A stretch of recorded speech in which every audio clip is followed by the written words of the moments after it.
والذي نفسي بيده إن ثورتكم لناقصة لا تكتمل حتى تنتصر ثورة أهل الشام.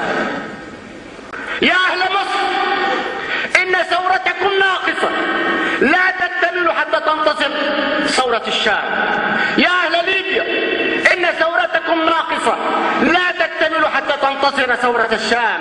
يا أهل اليمن، يا أهل العرب والإسلام، ثوراتكم لا تكتمل حتى تنتصر ثورة أهل الشام.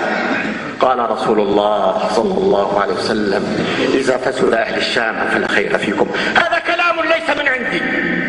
إذا أسلمتم الشام لفساد الطاغية فلا خير فيكم. هذا كلام الحبيب، ليس كلام هذا العبد المسكين. إذا فسد أهل الشام فلا خير فيكم. إذا فسد أهل الشام فلا خير فيكم. لا تسلموا الشام للطاغوت، لا تسلموا الشام لفساد هذا اللعين، لا تسلموا الشام يرحمكم الله، لا تسلموا الشام لفساد هذا اللعين يرحمكم الله. قولوا قولي